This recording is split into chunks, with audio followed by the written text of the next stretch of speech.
Hello, everyone, and welcome to Sonic Comic Chaos. I am your host, Silver1. Joining me, as always, is my co-host, Ian Waffles. Ian, say hi. Hi, hello.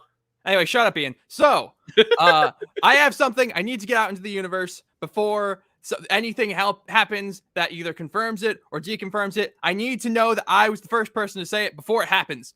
Okay, so, Ian, do you remember what the biggest trope of superhero movies was in the mid-2000s? Laser shooting into the sky. Exactly. So, I think Sonic Movie 3, right? Everyone's talking about, oh, well, how are they going to adapt the arc? How are they going to adapt this thing? They're not. You're all fools. What it's going to be is that the first two acts are going to be Shadow getting the Chaos Emeralds. He's going to get them together. A beam is going to shoot into the sky. A portal is going to open. And you know what's going to come through? The black arms. So the Hedgehog? No. Oh. Black arms. Oh, the black arms. The Shadow's revenge plot is going to be to usher in the Black Arms invasion. And then the third act is going to be the Sonic characters fighting a disposable CGI army of Black Arms creatures. And then it's going to end with Shadow sacrificing himself to close the portal. That is going to happen. I'm calling it now. I'm the first person I've seen make this prediction. Fuck all of you. Anyway, how are y'all doing today? I mean, sadly, that doesn't even seem like a unfeasible idea, because you're right. Because if they have all the characters, they might want to fight them all, like have a big, like, you know, break stuff battle. That's only really if like Robotnik's not in this that I could see that. So I feel like Robotnik's going to get overshadowed. I feel like he's probably going to be in it, but he's probably going to get overshadowed. No pun intended. I don't think Jim Carrey would allow it. We'll see. Anyway, give me more scenes. Like I said, I need to put that into the universe before I see anyone else make that prediction or before it happens. I need to know that I was the first person to guess it.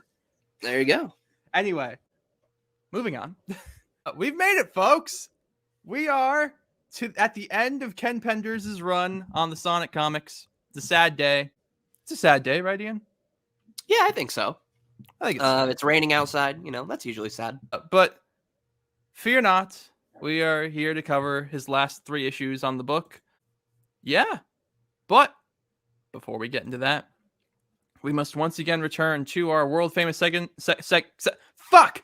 I'm not recording. I'm not retaking that. Ian and Ace, read your comments. Woo. Anyway, from Crash Band... Oh, God, I can't read this. From Crash Bandicoot. Well, no, what it is that it's the YouTube Studio app being stupid and showing the ats. So it's like Crash Band 4T.F.S.B783 from them on our Sonic Prime Season 2 review. This video is more entertaining than the entirety of Sonic Prime. Well, thank you. That's not a high bar, but yeah, it's one we're happy to clear. And then from the Missing Bits 6375, they answered our question about when they call him Eggman for the first time in Archie Sonic, and there's some interesting answers here. They say, to my knowledge, it's from that Sonic Underground crossover where we see that evil Sonic helped Robo-Robotnik to collect the giant Borg pieces, and then gave them to the underground version of Robotnik because he thought it was the same guy. And then while his lackeys put evil Sonic in prison, he says something along the lines of, "We had a deal, Eggman." But in the case of the main Sonic cast, pretty sure it's in issue 82 where Amy makes a quote from SA1 where she calls him Eggman. Okay. There we go. And then they talk about how weird it is that the story is called I Am the Eggman, but he's not called Eggman in it. And did Bowlers predict that this was going to be pulled into the games in the future? Interesting stuff. And then from Leslie on the one where I lost my mind, the Tails pregnant one, whatever that episode was called. I'm just gonna read this out. Knuckles is Jesus. Tails is Jesus. Shadow is Jesus. I'm Jesus. Are there any more Jesuses I should know about? That one lady from SpongeBob. Yeah. Sorry, folks. We are. I haven't put out the last episode at the time of recording this, so that's why if you commented on the last one, I didn't just read it. However, I believe it is time for a new segment, Ace's Question of the Day. Intriguing. So, we're going to do some engagement farming here. I have a question for all of you. So along with, your usual comment talking about how Ian's right and I'm wrong, I want to know, we see a lot of Metal Sonics in this. What is your favorite incarnation of Metal Sonic? Do you like the OVA one? Do you like Chaos Sonic? We just saw him in Sonic Prime. Do you like Mecha Sonic or Silver Sonic? Let us know. Ian, who's your favorite Metal Sonic and why is it Shard? My favorite Metal Sonic is the one who kills Shard. Really? Because we'll get to it one day. But I guess to give you a simple explanation would just simply be that the Metal Sonic at the very, very end of Preboot, the way Flynn takes the concept of a redeemed Metal Sonic fighting what is basically, at this point in the series, just a Metal Sonic that Eggman keeps just pulling out over and over and over again, giving him a new thing to fight for. But he's just kind of basically a disposable suicide bomber at some points in terms of how he uses Metal Sonic, and how that basically ties into how he contextualizes that version of Metal Sonic as being kind of the pinnacle of all those failed attempts is really, really powerful, really, really fucking dark, and pretty, really, really cool. So I can't wait till we get to it, because the nuances of that Metal Sonic are incredible. Right under it is Shard. So yeah, it's very close. Yeah, Shard's cool. I also like Mecha Sonic. He was in Scrapnik. He's fun. But anyway, let's get into it. Archie Sonic the Hedgehog number 157. Shadow Returns. I'm gonna say it. I don't think these 3 issues are that bad. Yeah, I agree. I think they are perfectly fine-ish to enjoyable. Yeah, I would say so. They have plenty of Pendersisms in them, which we'll get to. But overall, they're enjoyable. I think it was a good. I think he left the series on a high note. Well, we'll get to the actual note he lands on. So, but I just want to say real quick, the biggest thing I want to compliment is Ron Lim and his art. Ron Lim, he's one of the most disliked Sonic artists. There are definitely worse ones than him, but he was one of the worser artists, I guess that's the way to put it, who actually stuck around till all the way up to here. This is his last contributions, unless there's a random one-off story I'm not remembering. But a lot of his art, he's known for the giant fucking spines coming down from Sonic's back or whatever. He does the TV eyes, as people call them. And so I think in a lot of his earlier work really does look very jank. He's drawn, again, out of all the consistent reoccurring artists, he has drawn the most consistently jank stuff. I think there's a certain charm to it as far as when it appears in those eras, because those eras are batshit insane anyway. So intentional or not, they actually really fit. But I think for this story, I actually really quite like how he's kind of come into his own with these designs. He still keeps the really long spikes. He gives Eggman the giant fucking shoulder pads. He has kind of these, he's the big TV eyes, but I don't know, maybe it's the coloring from Jason Jensen, or maybe it's just how I think he's really leaned into the angular aspect of it. But I genuinely thought it was quite good, and I think he's gotten better at drawing shot composition and different ways of posing everyone. Again, the big TV eyes are still a thing, and you either just have to get used to them or you don't. But I think everything else, as far as the art here, I think it looks rather cool. So I just want to compliment that real quick. Yeah, I would agree. I don't think there was a single time in this where I was like, "Ooh, that looks like shit." I'd say it all looks especially segueing in this opening fight scene, where Shadow arrives at an old old Robotnik lab, and okay, compliments first. He fights Metal. There's a Metal Sonic there. He fights him. It looks cool. There's a there's a fun line where Shadow there's a gun cannon thing, and Shadow's like, I could use this to destroy him in one hit. Why wouldn't I? Well, the answer's simple. For fun. Yeah, no, I like that. I again, I think that's even though Shadow kind of gets tossed around a lot for these stories with Ken, I do think he does a good enough job of actually giving him some personality, which I appreciate. Oh, certainly. So I do, and I don't even mean some in the bare minimum, but that's a legitimate moment where you're oh, that's kind of a little character moment for Shadow, where he even gets ready to use it, and then he's huh. Nah, and then he fucking tosses it, and then he punches Metal Sonic. So I was oh yeah, that's good. Yeah, it's cool. But the weird part, Sonic Adventure 2 happened in some shape or form. I'm glad we're going to talk about that. So Shadow's already been through this character arc that we're about to set him on. So he goes to the base, and Gerald's like, hey, everything fucking sucks. My granddaughter's dead. But you know what? My creations will carry out my will, and they'll get my vengeance. And so Shadow's like, oh, I guess that's my purpose in life, is to get vengeance for him. It's no, what? Well, And even better, well, let's just talk about it now because it all ties together. Later, he goes to Eggman, and Eggman's like, "Hey, Shadow, did you know that I am related to Gerald, and we should work together to find the answers of your past?" Now, just to be clear, Shadow does not have amnesia. So Yeah, no. and also, when he returns in issue 124, he does a little recap where he's like, "Here's what all happened in SA2." And he's like, "Oh, all this," and he's like, "I teamed up with Gerald Robotnik's grandson, Dr. Robotnik, and we teamed up to blah blah blah blah blah." And he remembers this, like, and he doesn't get like amnesia after this. So, hello. Yeah, So in universe, the way it works for Shadow then is because that part just doesn't make any sense that he forgot that. So I guess Shadow's just dumb and he forgot.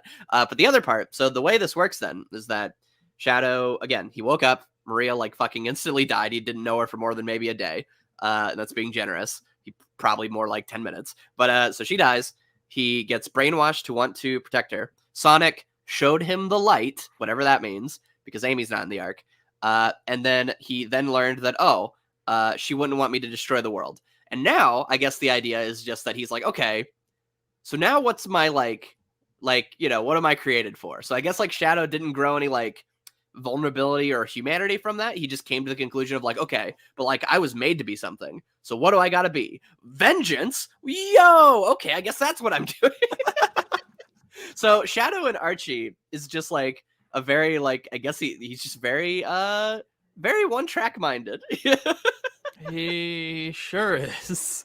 And again, I would say the only thing that really kind of makes it more human is that even though he is searching for this purpose, as we've shown also in this arc, and then the other arc with Ken, is that even though Shadow like wants these answers or whatever, he always chooses to do good, which Flynn will then carry forward. So Yeah. so it is. So that's kind of the state of Shadow. It's very fucked up and weird and doesn't make any sense.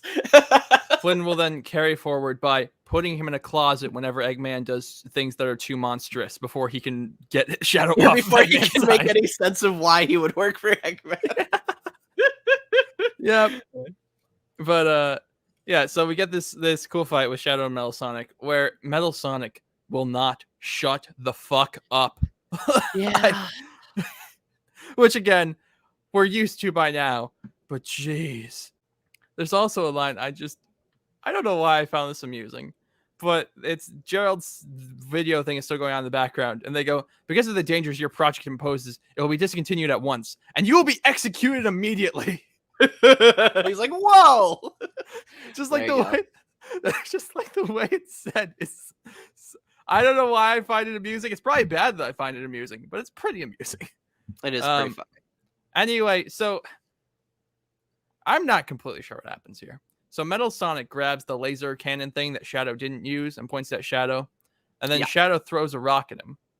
Oh, okay, I see. It gets lodged in there. Yeah. Okay. What I thought happened was the rock was an exploding rock. Yeah, I thought like he threw the rock like blocked the laser attack, and that was enough to knock them both unconscious in Shadow's case. Yeah, but so basically the fight ends, they're both out. And then not Eve. What's her name? M shows up and grabs them both and is like, I'll bring you both to the doctor. And then we catch Robotnik, who was asleep because he has to do that now. He's like, sleeping socks. I wish I was a robot. Dude, I feel you, man. Relatable. Then he's got there's a thing on his monitor that's like, you're gonna die. The exact words are, at exactly 12 a.m. on the current calendar year 3237, Dr. Robotnik will undergo a system shutdown. By Ken Penders. Ron Lim, Jim Amash, Jack Morelli, Jason Jensen. Yeah, I don't know why Robotnik's so confused at who's trying to kill him. Like they literally left their initials. So. Oh yeah. But anyway, he's like, well, this is a problem. Also, at some point in my notes, I wrote, "What the fuck is a klaxon?" Klaxon. I don't know. There's at one point they say like something is a klaxon. I don't know. Doesn't matter. Anyway, so Robotnik's like, well, I guess I have to take drastic measures. So we cut to Sonic.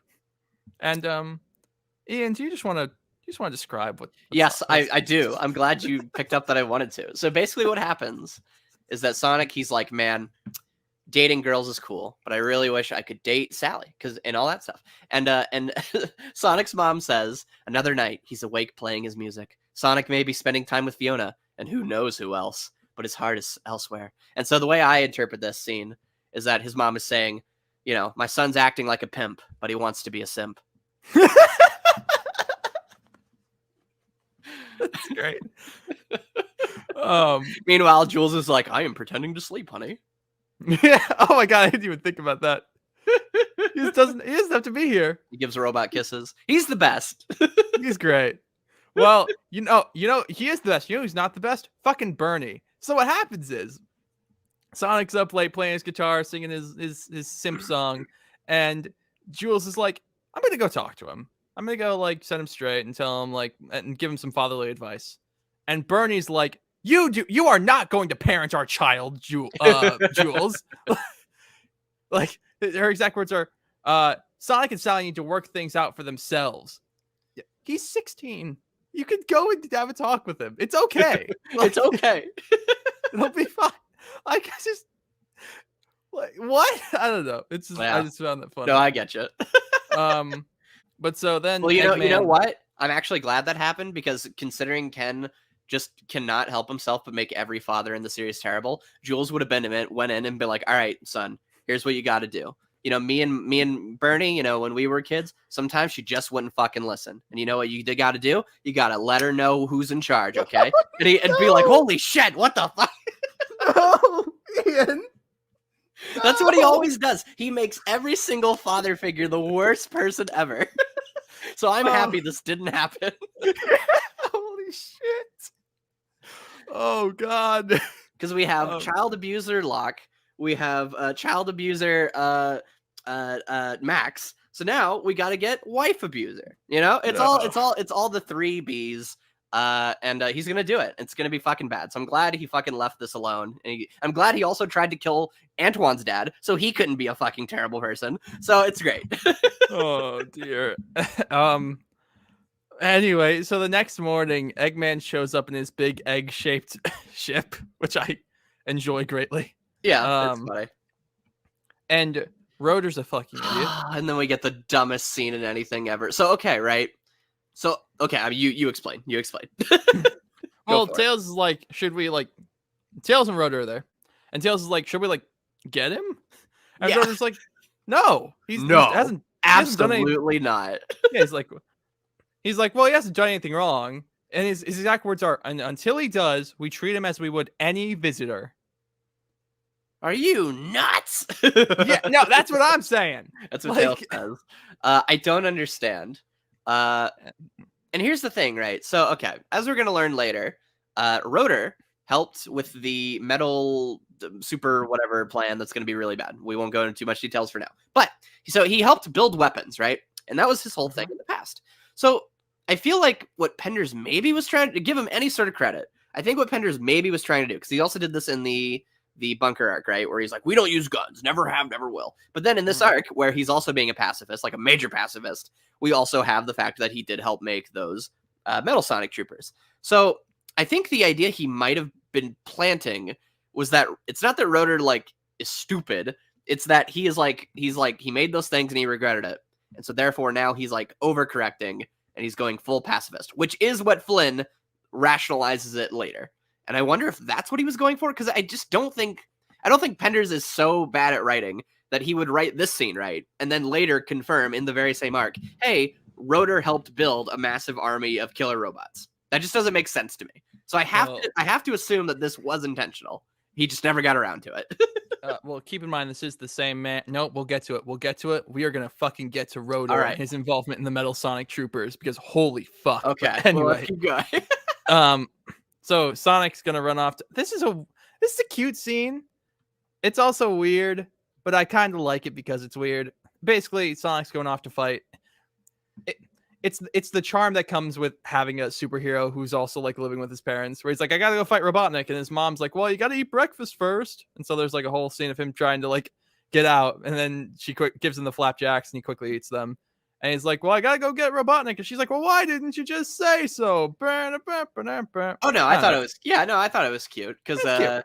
and I still like it was where like it felt again like I don't think it's in this issue. It might be in the next one where it's like she's making food for Jules and she's like, "Oh, I forgot you can't eat" or whatever. Or that might have been like an earlier story. But I do like every now and then where they try to like you said, kind of balance this idea of like Sonic's a teenager. He's like actually a kid, and I think the comics do show that in a good way where it's like he isn't just like he's 17, but he acts like a fully grown adult who's got his life together or whatever. Like he's someone's kid, And so I think that's kind of a fun thing they do. But so Robotnik shows up at Sonic's front door. We get the funniest scene in anything ever. Dude, it's so funny. Sonic goes to like attack him, and Robotnik does like a judo flip on him. He just starts kicking Sonic's ass. Yeah, and we find out the twist is that he's like a hard light construct. I think. Yeah, it's just like a really cool hologram. Yeah, it's a hologram that can also like punch or whatever. Yeah. But yeah, so basically he shows up and he's like, also, I gotta say, we need more Robotnik and Jules interactions. Because this is pretty great. Like we don't get much here, but like Robotnik like talking to the dad of like his arch enemy. This part's great where he's like, Jules, looking better than ever. How's your brother feeling? So guilty over helping me roboticize millions? He's a piece of shit. I love him. It's great. But so basically he's like, hey, look, I'm gonna fucking die if you don't help me. And Sonic's like, why on earth would I help you? And at first he tries to do some bullshit rationalization of like, well, if I'm bad, imagine how bad this other guy is. And that's stupid. So thankfully that's not what they go with. What they ultimately go with is he's like, hey, you help me and I can help your dad. Now that's still kind of dumb because like, why would you believe him? But that's at least that's better at least. Well, I also like why should Sonic go along with your harebrained scheme you've cooked up? And he goes, at least with me, you know the devil you're getting. Yeah, but again, that's stupid. Like, no, but I just think it's a funny line. It is a funny line. It's a good line for Eggman where he's like, yeah, I agree. Yeah. But anyway, then they go to Eggman City, or what is this? Is this New Megapolis? Where is this? Yeah, it's New Megapolis. Okay. And they arrive and Sonic's like asking questions and Robotnik is kind of like talking around them and Sonic goes, this is like pulling teeth. And I liked their little again, like I like their little conversation where or like the little character interactions in these stories. These are just things that like IDW just doesn't have. Like IDW, it's just always like Sonic is just, I don't know, he's like, whoa, hey, it's my friends. Oh, you're having a great day. I'm having a great day. I don't know. I don't know. I like when Sonic's more pissed off. And again, this is the part where he's just like, oh, like here's the scenario, but here's like another way of explaining the scenario. And he's like, holy shit, can you just get to the point, bro? Yeah. It's pretty great. But so then M shows up. She's been hacked by whoever's trying to kill Robotnik. And so Sonic tries to fight her. And we find out there was a 12-hour delay in getting the message. So was Penders already planning for Adam to be the secret twist villain? Because how? I have no idea what he thought it was going to be. Because he's like... Yeah, go ahead. Well, because she goes, why don't you query Adam regarding the 12-hour delay broadcasting the transmission? Like, why else would Adam do that other than the fact that he wants to kill you? Yeah. But so basically find out like it's now, like the time that he was worried about, like where it was like Robotnik will experience a system shutdown. Like that's happening now. And an army of Metal Sonic troopers who look like the Neo Metal Sonic show up. And it's pretty cool. Yeah, they do look pretty cool. They look pretty dope. I'm glad they got to be in the comic. Yeah. Anyway. By the way, I just want to call out Spaz. So in the cover for 157 is literally just the Shadow the Hedgehog cover image, but he's not holding a gun. Yeah. Archie, Sonic the Hedgehog, number 158. The Fight Night. I don't know. What is this called? They'll do this. Well, they'll have like a title on the cover and a title in the book, and they'll do two different things. Inside the book, it says system reconfigure. It doesn't matter. Anyway, point is, the Metal Sonic troopers are here. Robotnik's like, oh no, my goose is cooked. Yes. But then he reprograms M, so she helps him escape. And okay, the Metal Sonic Troopers don't make a lot of sense here. I like them referring to Sonic as Model 1. I just think that's kind of a neat little detail. Yes, I like that too. But basically, they're like, well, we can't fight him. He's us, or whatever. So like, all right, well, let's go get Robotnik. And so they do that. But then later on, they're just like, oh, well, fucking kill everyone then. Like, I might have missed something. I'm sure I did. But like,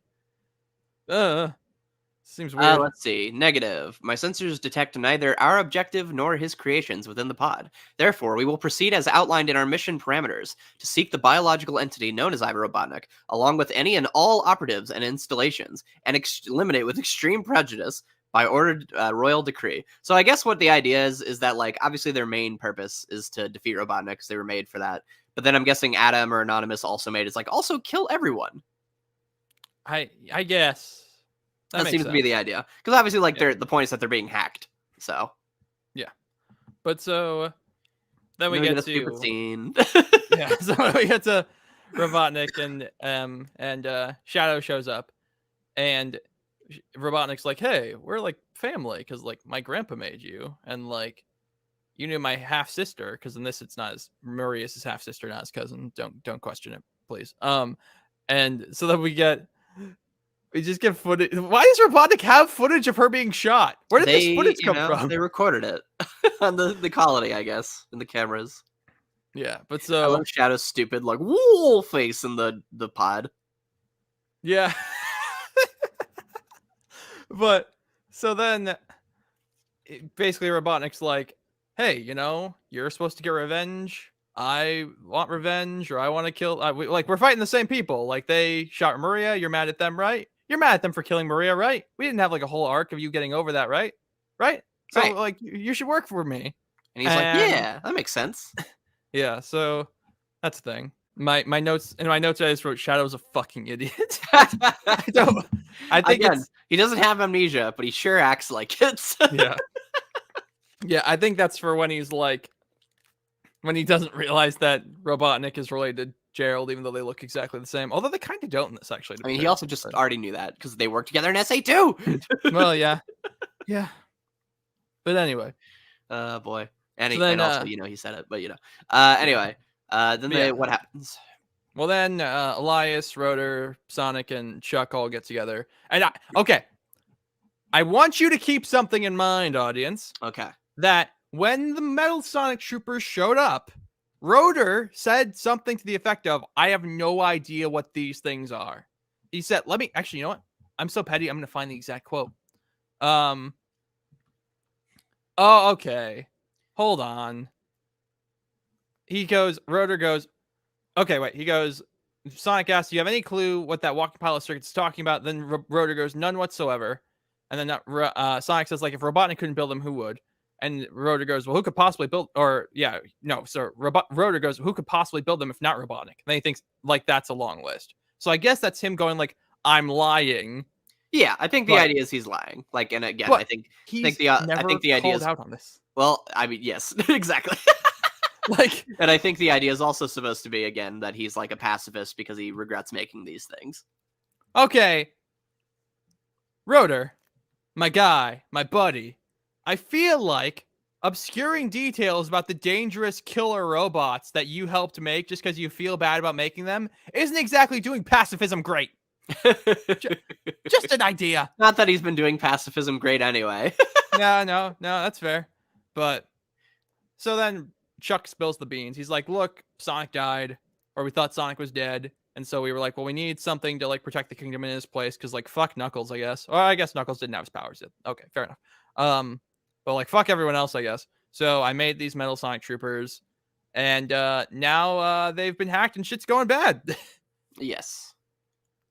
And then, also, one of my Shadow sees this and he's like, "Oh, they're gonna go to Knothole, which is where Hope lives, and I like her, so I will protect her." Yeah. And also, okay, a couple of notes. First, my first note is Rotor, you fucking liar. And then there's a line where the Rotor and Chuck are building them, and Rotor goes, "Won't people be confused between our version of Robotnik's?" And he goes, "Hardly. Ours will be better, more streamlined." Chuck, I don't think you know what streamlined I was gonna means. say they have like the most bells and whistles of any metal product design. He's wearing a fucking dress. But anyway, It's a cool design though. it is a cool design. But and then Shadow has the best fucking line ever.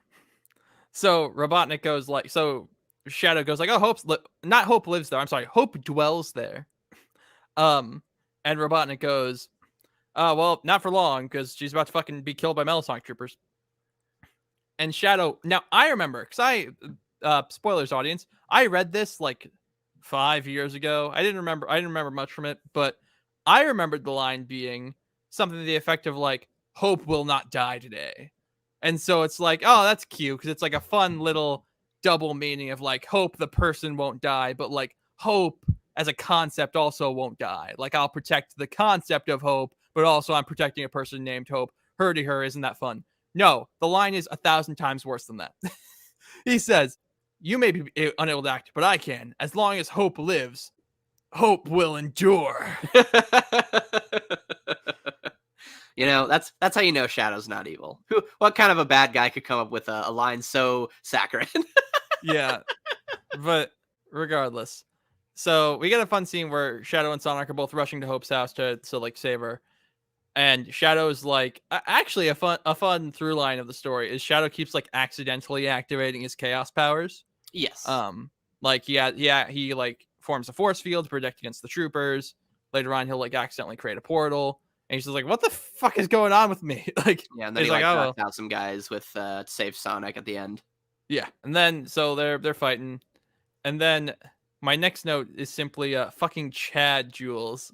So, because he's talking to Bernie, and they're like, oh, we're our son, no. But then there's some kids that are gonna get killed by troopers, and so Jules, no hesitation, just fucking leaps into action and saves them. Shades of the Great War. Yeah. My PTSD. Ah! It saves them. Yeah, it's pretty great. I love Jules. But so then what happens? Yeah. But so then they're like lockdown, knothole. We're all fucked. And so then Sonic and Shadow are fighting the Metal Sonic troopers. And at some point, I wrote the line, "Oh God, not again." I'm trying to figure out what that was related to. Is it just Shadow when he's like, I will fucking kill you, Sonic, if that girl dies? Maybe? Oh, no. I know exactly what. Or is it the B story where we hang out with the editor? It's the B story. It's the B story. We're not... Okay, so basically, yeah, Hope gets kneed in the face by a Metal Sonic Trooper, and Shadow's like, I'll kill you, Sonic! And so that's where we lead off that. And then... Fuck. Okay, so...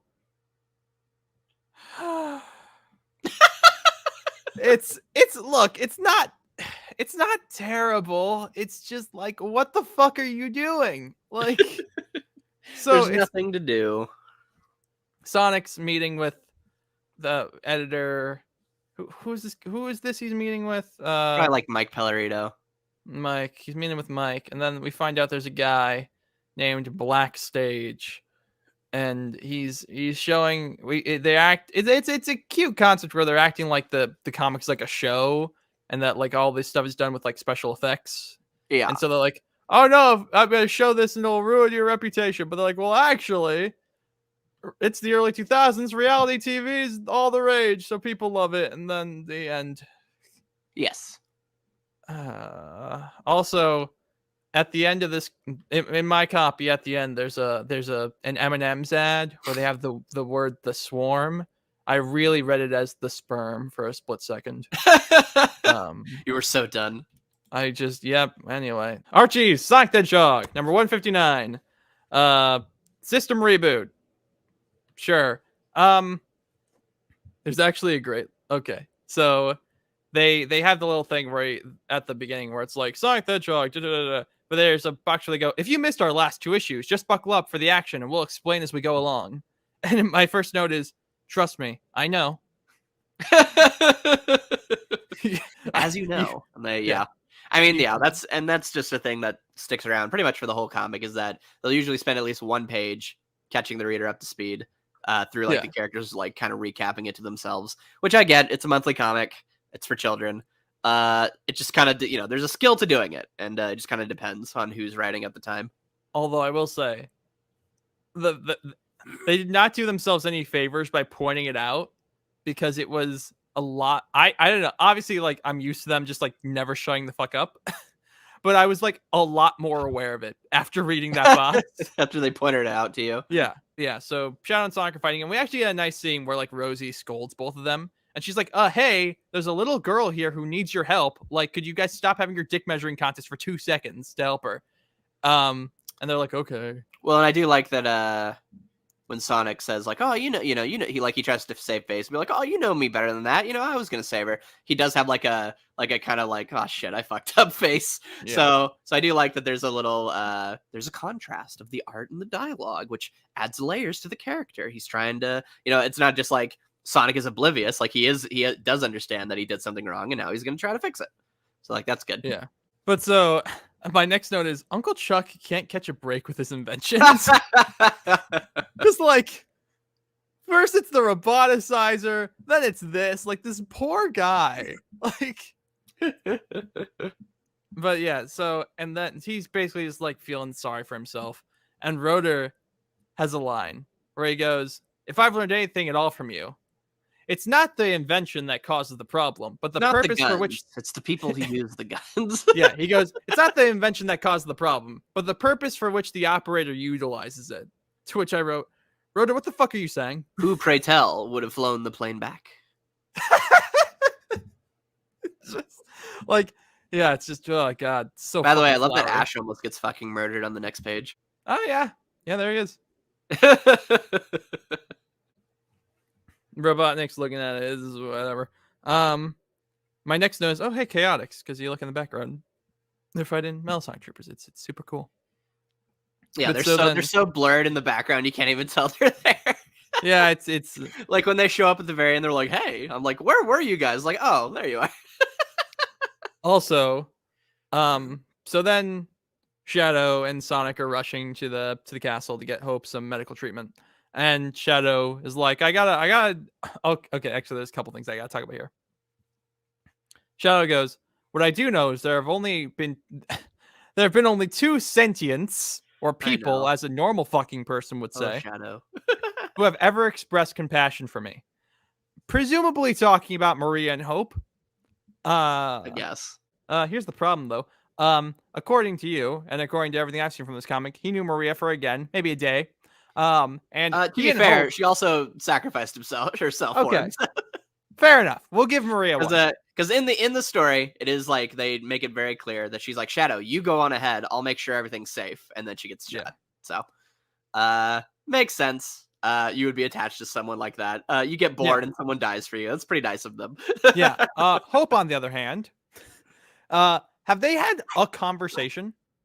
The Hope, on the other hand, the most they have is in that one story, she's like, hey, we could be friends, and he's like, I don't like friends. You see, Bentley agrees with me. He won't stand for this. Yeah, sorry, one sec. Also, I just noticed Amy and Bunny are aiming bows and arrows off the sides of the castle on the next page. That's amazing. I feel like you guys have better means of fighting Metal Sonic Troopers than a bow and arrow. No. Everyone's got to pitch in, Yeah, like Amy's big fucking hammer, and everyone's got to pitch in, Anyway. But so Shadow and Sonic show up, and at one point, Elias is like, how do I explain to Sonic that like we were trying to like do good with this whole Metal Sonic Troopers thing? That's well, mostly that is his dad meant well, because he wasn't involved in it. So well, yeah, but it's like, what? Like, who cares? You just try to be like, Sonic, please don't be mad at me. Which he literally does say something to the effect later. Where he's like, I didn't have anything to do with this. Like, he's like, I'm sorry. Yeah. Oh, by the way, also later you can tell this is why Elias, he's just a sweetheart, because by the end he's like shit, Sonic's gonna be really mad at me. Okay, Sonic, you are now you are a gentleman at arms, and you're fucking cool. Here's your medal. Yeah. Please don't be mad at me, Sonic. Oh my god, I didn't even think of that because you're right. At the end of the issue, I was like, is this that much more impressive than all the other stuff he's done? But no, it's so much funnier if it's just Elias covering his ass. He's like, I'm so sorry. Sonic, please. Oh god. But so Sonic and Shadow run back out to fight Metal Sonic Troopers. And Shadow's like, well, how am I doing chaos powers without the Chaos Emerald? Knuckles is like, well, you're tapping into the Chaos Force, you see. And he's like, oh, that's cool. Yeah, the way I always described it is that so again, if you know anything about the Archie comics, Knuckles is a bioengineered creature made to protect the world from evil, who has ultimate powers of the Chaos Force. So basically what's happening here is Shadow, the character who in the games is like, whoa, Chaos powers? And Knuckles like, hey man, first time? Oh, that's great. That's great.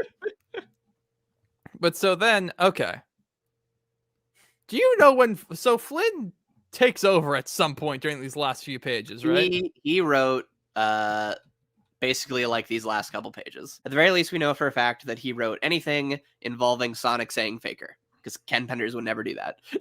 Yeah.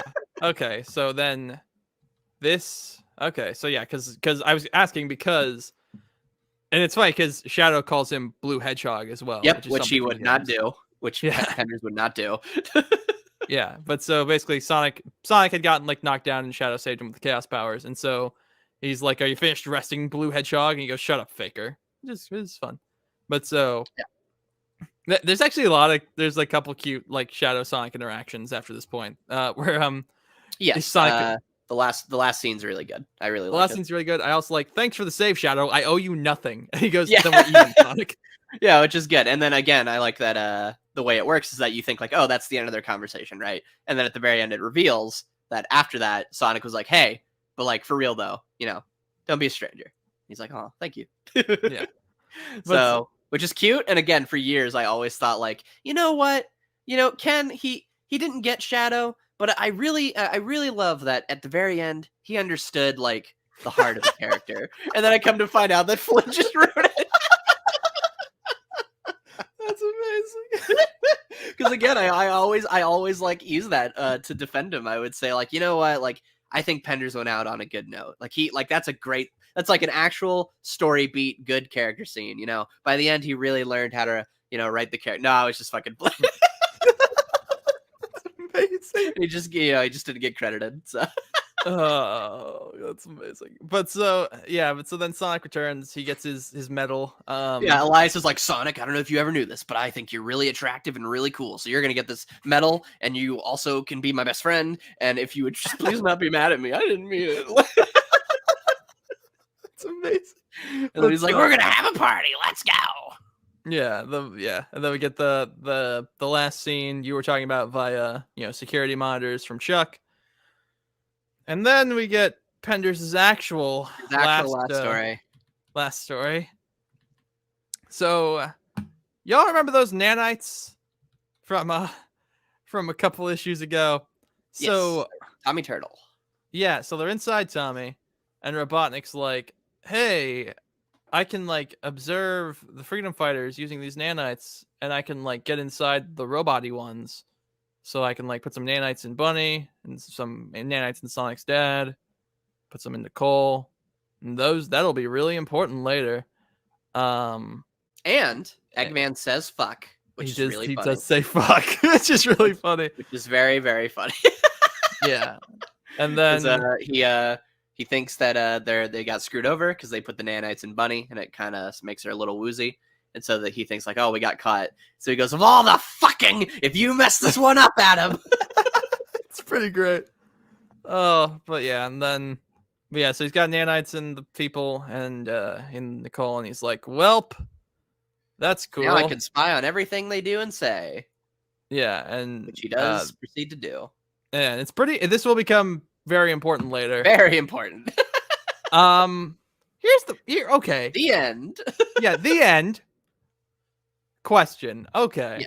What's up? I've always heard that Penders left the book amicably, that he was not like forced out. Yeah, that's what I've heard too. This does not seem like something a person writing their last issue puts in. Like, well, I mean, to be fair, he also like he still worked a little bit with Archie going forward too, because he ends up okay. So basically the point is that later he does the lettering for a Flynn issue, but really? but it's a B story, and a lot of those B stories we know might have just been ones that they had lying around the office, because one of them has Jay Axer working on it, and Jay Axer stopped working on the book around 145. So there are like 135 actually. So the theory is that if because they say like, oh, like Penders was still around like a pretty while long after, and the theory is kind of like, well, maybe that one was just kind of already done, like the art and stuff like that, and so that one maybe was already there. But it also says that Flynn wrote it. So, and they usually when in the Jay Axer story, there's a part where anytime you can see there's parts where it's handwritten lettering, and then there's like they typed it. So it is actually very possible that he was still working for Archie a little bit, but he was just doing more odd jobs. So either way, the reason I think it probably is true that he left amicably is just simply one, he was always freelance, as far as I can tell. And two, we just know, like, from what he's talked about, that he just really hated working with, like, Shadow, because, like, Sega was notoriously, like basically this last arc that he wrote, they told him, please adapt Shadow the Hedgehog. And then he goes, okay, are you going to give me anything to work with? And they said, no. And then he had to make this up on the spot. So, so apparently amazing. he left amicably in the sense of they didn't fire him, but he left in the sense of like, all right, guys, I'm like, I don't need to be fucking here. I can go do other things. All right, I can do freelance elsewhere. So, Okay, that makes sense. So it seems he left amicably in the sense that they didn't fire him, but he definitely quit because he didn't want to be there, if that makes sense. That does make sense. Yeah, just because like I've been around the block a few times and reading comics, and I like mostly Spider-Man, but like a lot of Spider-Man runs where like one writer ends, the other one comes on. It ends with him like, well, that was a crazy adventure, but now I'm swinging off into the sunset to whatever new adventures follow me. So like it's kind of like pretty clean, kind of the like new their guy. goodbye. Yeah. Whereas this is like not that. Also, to be fair, you have to remember that at least with this comic, I don't know how it works for other comics, but like Flynn, for example, like I had asked him, I said like, hey, the final issue of Preboot doesn't feel like a final issue. It just feels like, oh, and then they're gonna come back after the Mega Man crossover. Like it's not. It doesn't feel final. There's not like moments where you go like the audience is kind of looking at you and or the character looking at you and be like, wow, look how far we've come. And so I was like, why didn't you do something like that? Did you assume the book was coming back? Like blah blah blah. He goes, well, you have to remember, we write these issues like 7 issues in advance. So it was just already done, and that's just what it was. So it's very possible that Penders wrote these issues, and then, then they just didn't commission him for more, or he didn't ask for more. And he just, as far as he knew, he was just going to keep working there. So it's very possible that by the time this released, especially if Flynn is already finagling with them and like making his own scripts and kind of getting into the business, that it was just in that interim that he decided to leave. That makes sense. But well, speaking of which, that's what? That's that. Yeah, that's that. We're making good time. I was really worried we were gonna be like an hour and 10 minutes, and then be like, okay, let's talk about the whole thing here. But no, this is so we're at the end of an era, and I would argue, like, it's a pretty distinct. This whole like, and now granted, I haven't read a ton of like the earlier Archie stuff. Like I've said this many times. I've read through everything from like from Endgame to like a little after the Sonic Adventure crossover. Then I read a few odd issues here and there in between. Then I read Heart Held Hostage, Sonic Adventure 2.5. And now I've read obviously all the post space stuff. I've never read the space stuff. We'll have to put that on the docket to do as an episode at some point. Yeah.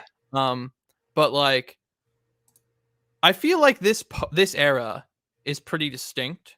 I agree. And I feel like that's probably why you recommended it, not just for our show, but in general as kind of a jumping on point for people. Yes.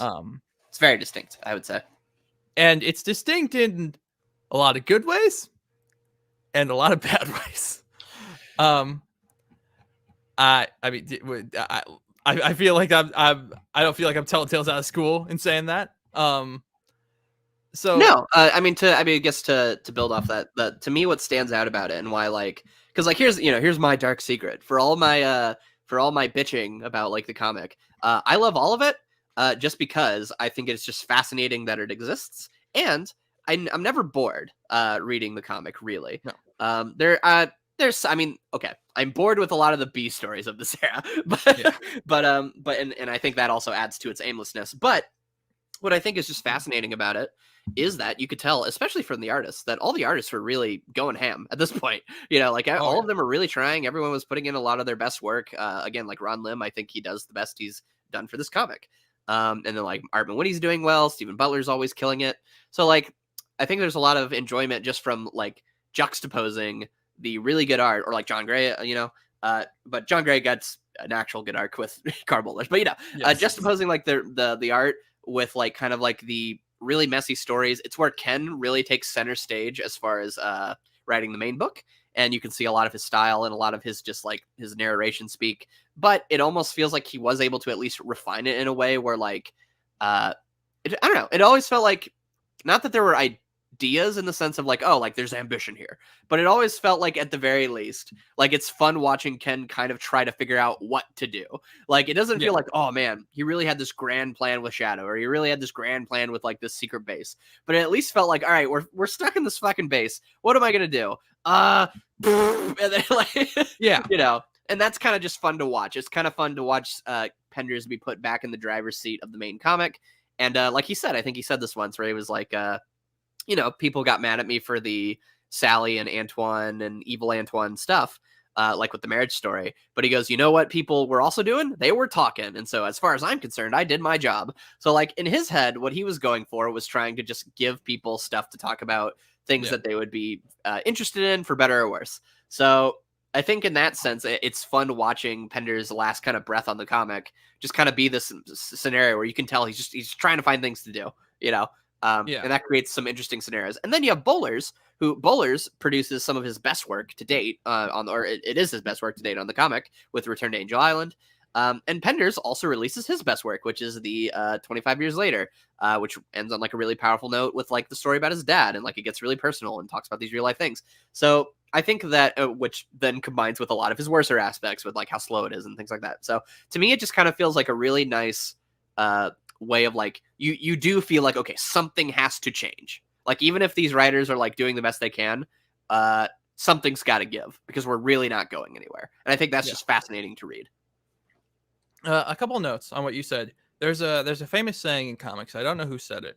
And it's that an enraged reader is an engaged reader.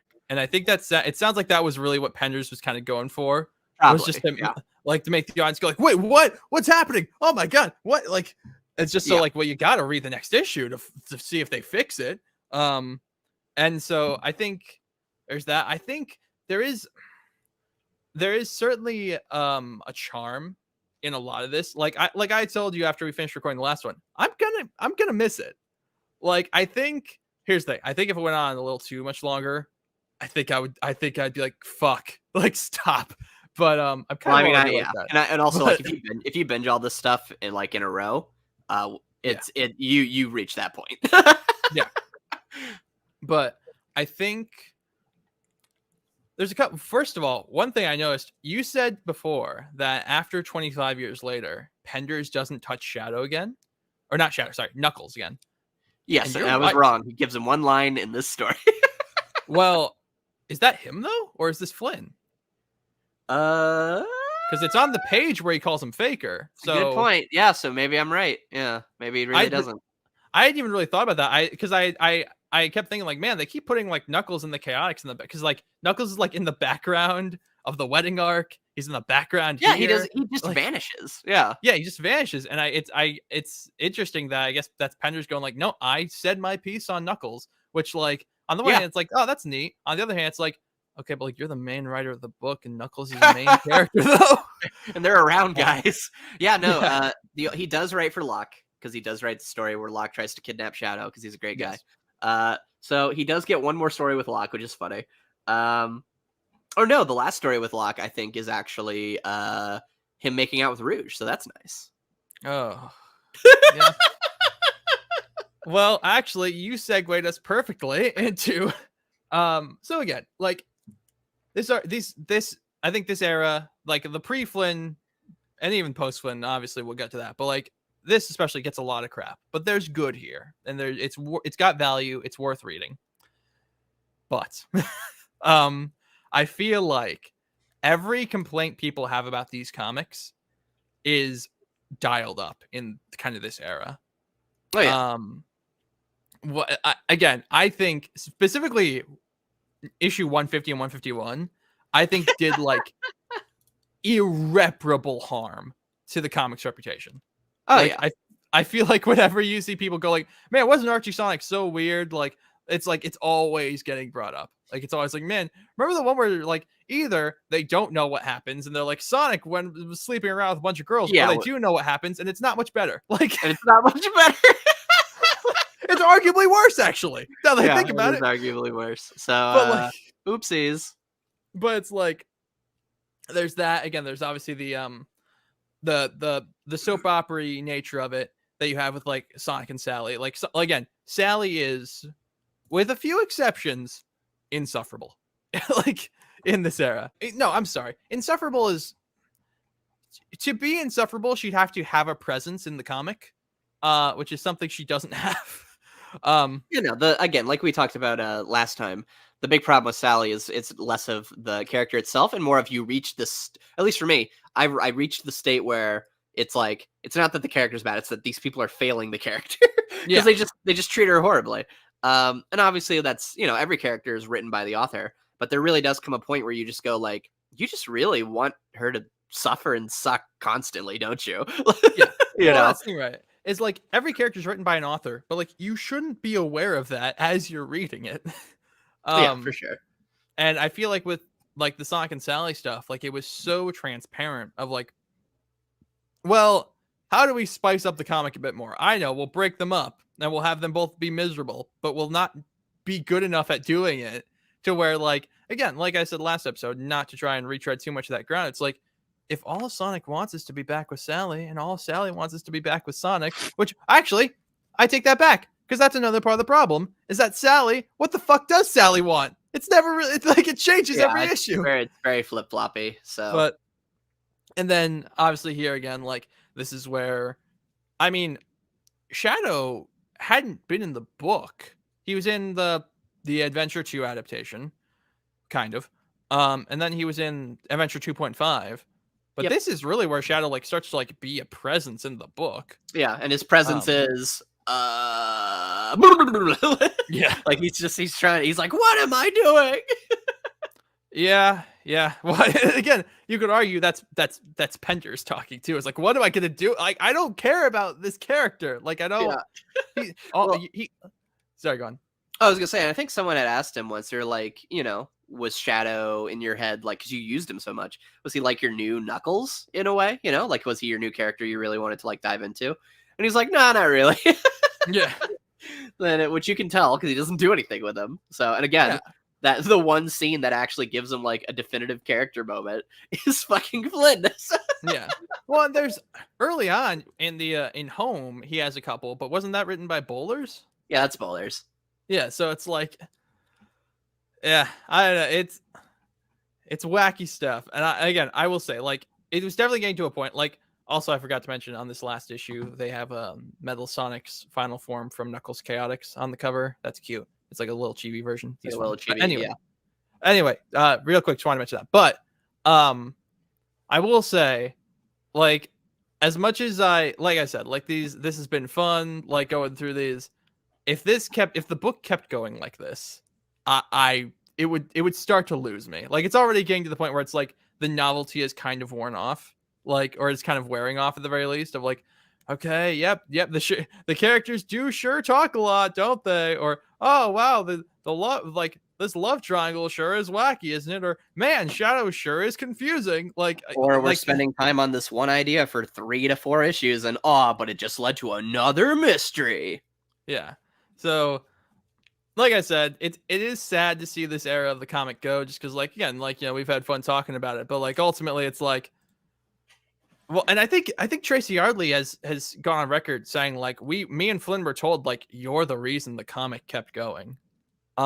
Which obviously, I mean, might have just been like a nice thing someone said to him, but also like reading this again, it's like I can imagine like you can only do this for so long. Like this is not sustainable. Like you Well, said, and like I would say too, like obviously Low Art and I have made our videos, and we encourage people to like tell their story of like getting into the comic. And yeah, we've gotten a lot of people who have like yeah, I was there at the time. You know, I remember it was going really downhill, and it just kind of felt like it wasn't going anywhere. And then Flynn steps in, and he really takes all these ideas. And so the funniest thing is that the highs of Flynn's run are only so high because he is building off how low all of this is. Yeah. And that is not to give them credit for making it so low, but it is to feed into what makes Archie Sonic so unique and so interesting. Because again, Flynn could have came on the book and just been like, all right, never mind all that. You know, Well, that none of that happened. Let's just ignore it, or you know, let's kind of like maybe off screen something happened. But no, what makes Sally such a fascinating and amazing character going forward is that her whole character, if her whole character before was defined by loss, now her whole character is how does she heal from a lifetime of being defined by loss. And that is a really compelling character. How does someone pull themselves out from rock bottom? How do they pull themselves out from hurting their friends? And how are they going to deal with the fact of like their own self-hatred and how they feel, how they felt vulnerable and then broken by that, and how they're going to be able to rebuild the ability to be vulnerable with other people and be romantic. Like those are very human things that Flynn gets to explore, which he wouldn't have been able to do because who would fucking write a story this way? You know? yeah. So that's what makes same with Knuckles. Knuckles and kind of like his distance from his father. All of the stuff that's going to happen with Knuckles and being able to explore the abuse he suffered and like how the Echidnas treated him so horribly and how his like destiny and the way his father treated him. That is only Flynn is only able to dive into that as he is because Bowler set that up.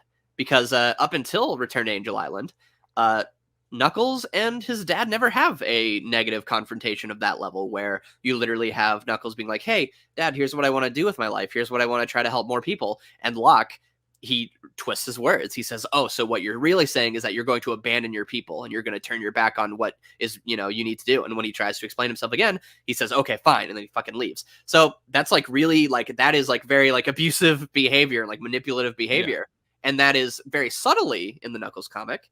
And Penders addresses the more blatant things like, you know, not giving Knuckles his own autonomy, all those things. But Bowlers is the one who actually very openly establishes Locke's like more like subtle traits. And Flynn is able to build off that. So basically all it is to say is that a lot of the ideas that the reason Flynn's stuff is so great is because of the lows, obviously. But that is not to therefore what I want to mean with that is that Flynn is not coming in as like, and then he's just like the greatest writer of all time. You know, like, oh, he's like, he has such skill. He does have a lot of skills, and we're going to talk about that stuff. But I do think it's Flynn is often like kind of like made like way greater than he is, I think. And I think a lot of it is that he really was he was a kind of editor minded writer and he's been doing this his whole career, which is that he comes in and he takes the ideas that are already available and he then asks questions or he digs into those things. And I often find a lot of his weaker work is when he's trying to come up with those ideas himself. He's not really very capable of like getting those out in like a streamlined fashion. And if he's working with something less creative, like IDW, where he's pulling from the games, he kind of struggles, you know? And so all that is to say is that Flynn has his strengths and we're gonna see like those strengths in the best possible scenario he could be in. And so I'm really excited to explore that because it's just kind of what makes the RG Sonic comic so special is that it really is just kind of right place, right time, right people, right convoluted fucking mess that eventually somehow created one of my favorite stories ever. So it'll be interesting to talk about it. Yeah, I don't think I could put it any better. Like I've said, I think there's a concept. I'll talk about it way more when we actually get into it. But there's a concept in comics called cleaning house, where like I've explained it a million times. I'll explain it a million more. But like a new writer comes in and basically makes the book their own by kind of doing away with what the previous writer did. And I think what Flynn does is he does clean house. Yes. But he does it respectfully and he does it in an organic way. And I think we'll obviously see that going forward. But yeah, not much more to say. I mean, do you have any more to say? No, I'm just glad we're finally here.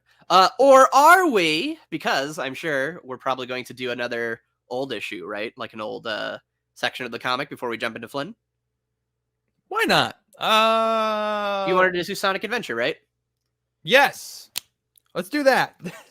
So next time we meet, we'll be doing the Sonic Adventure arc.